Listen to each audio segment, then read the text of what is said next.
All right, let's get into it, man. Jokes aside, let's get into it. All right. For those unaware, a couple years ago, Sony saw what Microsoft was doing when Microsoft was collecting all the Infinity Stones like Thanos. They were buying up Activision. They were buying up Bethesda. They got all the studios under that umbrella. For a while, people thought Microsoft was going to buy Ubisoft. They thought they were going to buy other studios as well and form an Infinity Gauntlet where they release games exclusively to their platform. And this had their main competitor, Sony, nervous. So nervous that they did, in my opinion, something that's not talked about enough. They made one of the stupidest moves in the last 10 years in the gaming space. In response to Microsoft, which hasn't been the greatest move themselves, they decided to buy the creators of Destiny, Bungie Studios, who were also the creators of Halo before they sold it to Microsoft. Now, the problem with Sony panic buying Bungie in response to Microsoft so they could have their own thing, because they wanted to get more into live service games, is reports came out a few months ago that Sony did not check the books on Bungie before purchasing them, meaning they didn't do an audit on their financials to find out if they were making profit. And not only did they not do an audit to make sure they were making profit, they didn't see the profit margins, because that matters too. They didn't know what. They just knew Destiny was popular. They said, we want live service games. So they cut a check for a few $1 billion. They overpaid the fuck. Off the blue chews, bub. Shout out to Ajax with the sub. They overpaid for Bungie like a motherfucker. And, you know, it ended up being one of the greatest finesses that we've ever seen in gaming history. They were reporting that the CEO of Bungie had 25 sports cars, man. And somehow not paying their fucking employees. That's the crazy part. I don't feel bad for Sony, because Sony is a corporation that got finessed by another corporation. That was the article that came out a few months ago. We have another one to follow up that states Sony took a $204 million hit as Destiny 2 falls short of expectations. Ladies and gentlemen, you need to learn the concept of diamond hands. Stop panic selling. Stop panic buying stuff. Do your research. Sony has confirmed that Destiny 2 has fallen short of expectations, forcing the company to record an estimated $204 million impairment related to Bungie assets. During its Q2 financial report of 2025 earnings call, Sony acknowledged that the popular shooter's player engagement and revenue has been weaker than anticipated since the 2022 acquisition of Bungie for $3.6 billion. In specific, they said, regarding Destiny 2, partially due to changes in the competitive environment, the level of sales and user engagement has not reached the expectation we had at the time of the acquisition of Bungie, said their CFO. And to that, I would like to say, I have no doubt in my mind that that's true. That's not true. But I would love to ask somebody at Sony why. And this is why I don't feel bad for them. Not because they fucked up twice. Not only did they not check the books and financially audit them before purchasing the company, why did you buy Bungie on the tail end of the lifespan of Destiny 2? Destiny 2 came out when?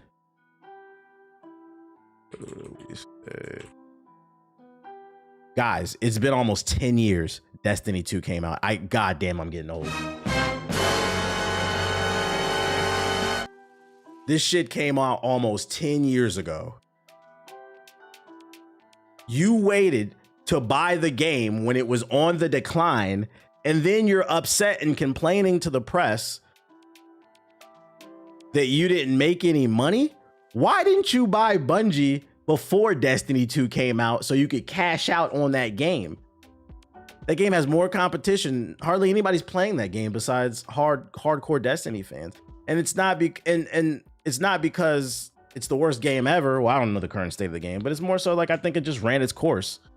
Every good thing has to come to an end, and you chose to hop in on the tail end. That's why there's the concept of buy low and sell high.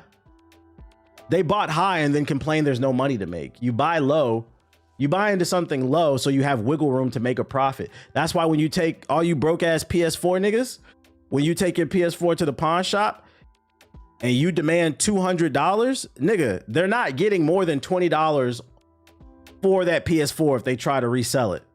So you asking for $200 is ridiculous. Take this $2 so they can make an $18 profit. Just some negotiating advice. Always try to be fair. Make sure that you give them wiggle room to make some money and you can make $1. You feel what I'm saying? You said, but my PS4 is still powerful. So into oblivion. And then not only did they buy it at the tail end of it, they bought it when the worst DLC in the game came out. I remember people hated that last DLC. So I would imagine that hurt the sales as well because it reviewed poorly with the critics as well as the players, and other players are out there saying don't buy this shit. This is not Destiny 2. Yeah, Lightfall. This is not Destiny 2. So the last chance you had to make some money off of Destiny 2, because I can't express this enough. Sony missed out on the initial disc sales of Destiny 2 and all the other expansions. It only had one expansion left. It reviewed poorly, which is no surprise. It's the last one. Bungie probably didn't care. It's the last hurrah. So there wasn't a lot of money to be made. This is nobody but Sony's fault. I better not see nobody in no Twitter spaces trying to defend. How could Bungie do this? This is why nobody likes Dada. No, how could Sony do this? This is a multi-billion-dollar company with some of the best lawyers in the world, some of the best auditors in the world they could have hired. Did they take the time to hire anybody and look into this company? No. Instead, they panic bought because Microsoft was out here buying up studios. And now both Microsoft and Sony look stupid. You know what I say? Free all the studios, my nigga. Free all the studios. Except for Bethesda. They deserve their failure. World War Bethesda over here, but shout out to the Fallout TV show. That's good though. When asked, oh wait. Tao noted that Sony has downwardly revised the business projection for the time being and recorded an impairment loss against a portion of its assets. 31.1 billion, approximately 204 million impairment, combined with an additional 18 billion yen, which is 118 million, expense tied to development cost corrections. Tao said these adjustments were necessary to reflect the game's current performance, which has been affected by lower player activity and market competition. When asked whether this impairment could be the start of the further write-downs, Tao clarified that the goodwill from Bungie's acquisition remains secure. This is an impairment loss of Bungie's intangible assets, she said. As for goodwill, that is supported by the whole game segment, so there will not be any impairment loss for goodwill. For this time, Destiny 2's game performance did not reach the expectations we had when we acquired Bungie. She added that future risks remain for both Destiny 2 and Bungie's upcoming shooter marathon. And this is the sad part, because the only real winner in this situation is the former CEO of Bungie.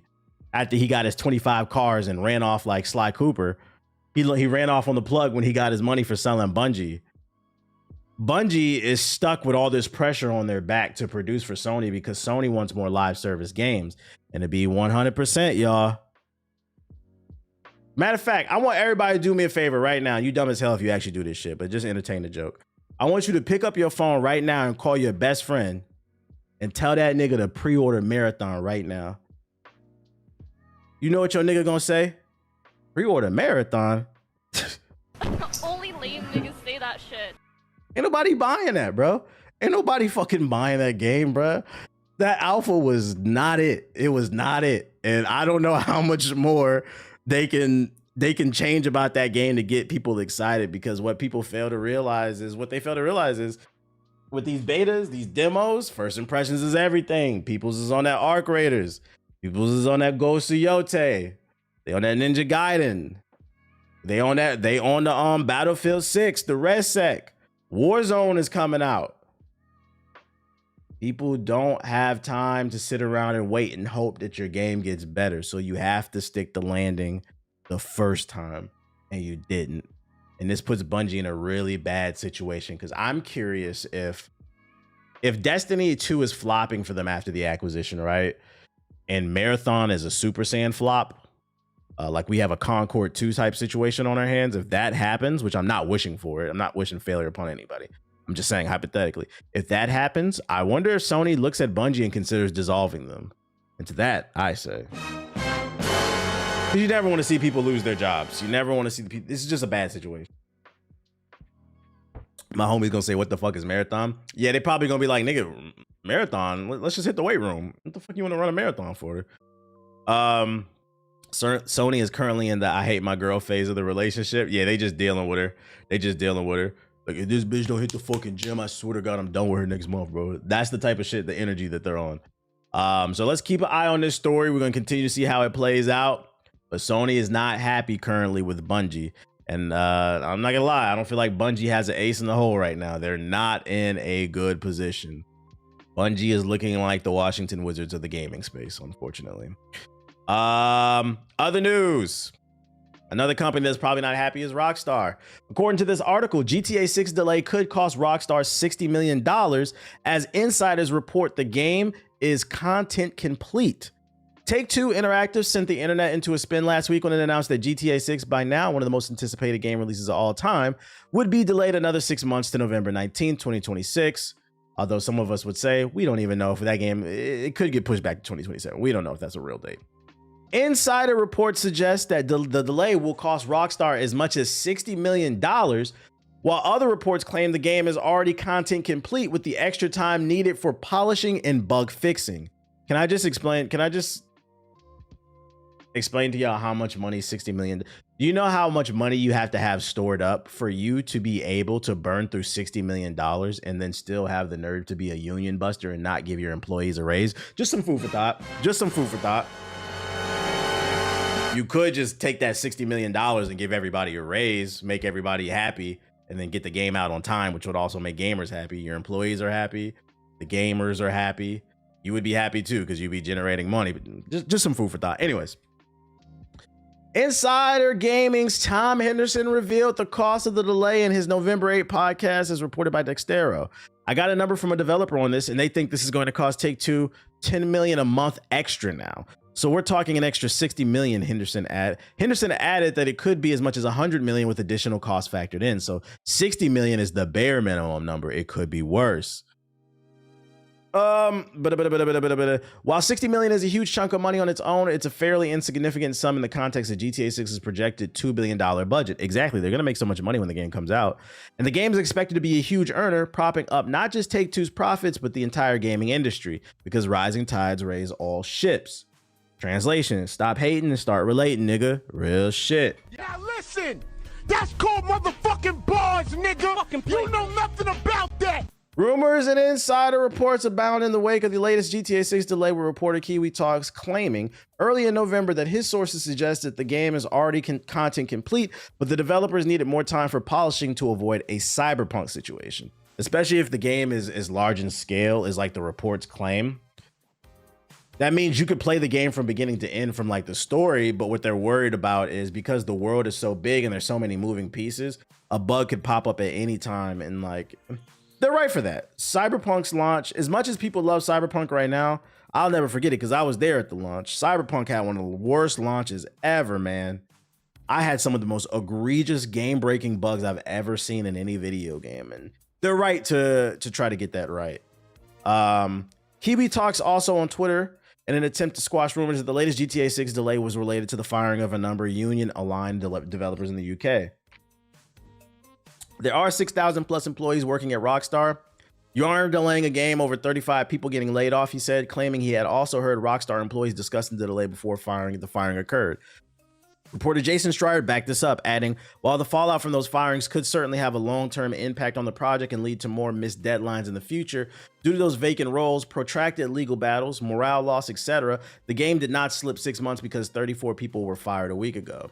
Yeah, it's not, 34 people is not going to slow down after like 6,000, but that doesn't change the fact that there are other employees out there demanding better pay in the UK. I still can't believe I beat the original Cyberpunk. It was rough. While the fans are disappointed to have to wait a long time for GTA 6, Stranger Things actor Gaten Matarazzo summed up the general attitude towards the delay, telling Rockstar to take their time, do that delay. We'll be here when it's here. We'll be ready. I mean, what other choice do you have? What other choice do you have? So, you know, sad news today for all the ball and gun gamers. Your favorite company Gonna be losing a lot of money on this delay. What will we do? How we feeling? How we feeling with a few days removed from the news? Do we believe it's coming out in November of 2026? Or are we thinking 2027?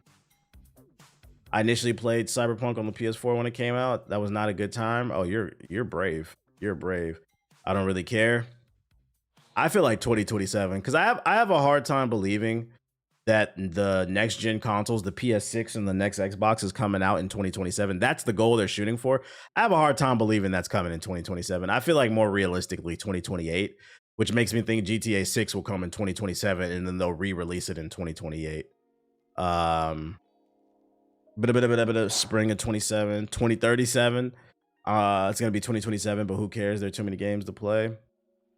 We'll see. I can't wait till it comes out. Not because I really want to play it. I'm just tired of hearing about GTA. Oh, shit. You say that until GTA 6 comes out, and then probably about 2 years after the release of GTA 6, that's when all the YouTubers who are thirsty for views will start making videos about rumors on GTA 7. Niggas gonna hop on a sock Reddit account and post a fake rumor and then cover it on their YouTube channel. So I was on the Gaming Leaks and Rumor Reddit, and they said GTA 7, 2032. 2032, what we thinking? What we thinking? Niggas gonna act like they got the disc and shit. You remember when YouTubers was doing that shit? I got an early copy of Grand Theft Auto 5. Here's the disc, or 6, whatever this fucking shit was. Ball and Gun Company is still hilarious. Shout out to the Ball and Gun gamers, man. Shout out to the Ball and Gun gamers. Former Nintendo of America president says that the console wars are over. Shout out to the big sop I say, big Reggie Fils-Aimé. Reggie Fils-Aimé has been a busy guy in retirement. The former president of Nintendo America has written a book and serves on several advisory boards. Of course, his love for games has not gone away, and Reggie enjoys talking about them whenever he gets his chance. This includes a recent sit-down interview with Christopher Dring of the game business. Over roughly 45 minutes, the two touched on various topics, including the success of the Nintendo Switch 2. Perhaps the biggest topic, though, is the current state of the industry, notably how things are headed to unprecedented times. GameStop recently joked on social media that the console war was over following the news that Halo Campaign Evolved was coming to PlayStation. It's something that Reggie confirms. The console wars are over, especially since he recognized that the Xbox brand is a big third-party publisher that also makes some hardware. Because of this, he views them as someone who is no longer competing directly with Sony and the PlayStation brand. Reggie feels that Microsoft needs to take the extra step and bring its games not just to the PlayStation platform, but also the Nintendo Switch. He specifically says, I think for their software, for Microsoft software to reach the largest audience, I think it would be in their best interest to find ways for the Xbox software beyond Minecraft to make its way to the Nintendo platform. So from that standpoint, direct warfare is over. And to that, I say, love Reggie, but I don't agree with this. The console war, let me tell y'all something, man. The console war will never be over until two things happen. And one of them, I don't see it happening anytime soon. First and foremost, wages got to be raised in the United States. Because in my opinion, the reason the console war even exists is because most people, if you're a hardcore gamer and you could afford every platform, you would buy them. If you're a hardcore gamer. I believe most people partake in the console war because they can't afford the other one. So it's like a tongue-in-cheek thing. Oh, I can only afford an Xbox or a PlayStation, so I'm gonna go at them niggas because I can't afford. But if you could afford everything, this shit wouldn't exist. That's number one. In order for that to happen, quality of life has to improve in the world, and you know these corporations. Walmart is not raising they not raising the fucking the minimum wage. Come on now. The second thing, and another thing I don't think is ever going to happen to end the console war, for that to be real. I'm not even going to say it about Sony. Nintendo has to give up their IPs to other platforms. And let me tell you something. I would bet a paycheck that fucking Nintendo as a company would rather collapse. The Nintendo CEOs would rather get shot with a Mario plushie. No, a Nintendo CEO would rather get shot with a fucking Mario contract in their hand, owning the rights to Mario and Zelda in their hands before they give it over to somebody. You're gonna have to take it. They're not giving that up, bro. I refuse to believe Nintendo. Sony will give up IPs before Nintendo. We know them niggas go after emulators. They go after fan-made games. These niggas go after fan art. Don't you dare draw a Bowsette. The fan-made Bowsette, the combination between Bowser and fucking Peach, which I don't understand. They going after niggas drawing Bowsette. You think they're gonna give up their IPs? No. That nigga Miyamoto said, you're gonna have to come over and hit me with a sword just like Link. You're gonna have to hot upside my fucking head before we give up. Hot. Ah.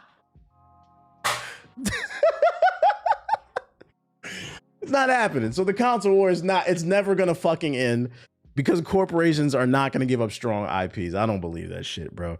I think that Microsoft is rolling over it because their current leadership, their heart is not in it. It's not the same people that made Xbox back in the early 2000s and going into the 360. I just don't think the Xbox brand is hungry. I don't think they're hungry. I don't think they want to compete.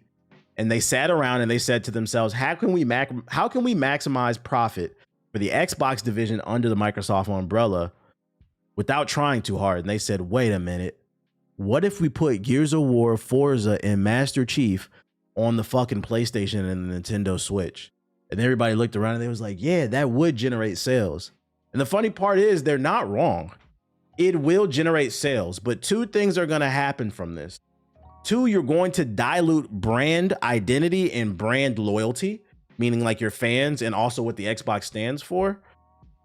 And then two, it's going to make you even more complacent. This decision in itself to put your games everywhere, it's a complacent plan that's going to make you money in the short term, but I don't know if it's going to make you money in the long run, because you also need to continue to innovate and put out new original IPs. Will they do that? Only time will tell. I don't know. I don't know. I think they was betting on Activision a little too much. They thought Call of Duty was really that shit. And it's like, bro, not that fucking important. Call of Duty is not worth $30 a month just to rent. No, thank you. Dream calls back to when the console wars were at their peak during the PS3, Xbox 360 days, pointing out how the two companies use competition to breed innovation, especially given the success of the Nintendo Wii and its motion controls, which were famously later adapted by both Sony and Microsoft. He fears that with Xbox pulling away and Nintendo content doing its own thing, we will eventually see a stale market. It's something that Reggie agrees with wholeheartedly. I don't think the PS3 and Xbox 360 days were the peak of the console wars.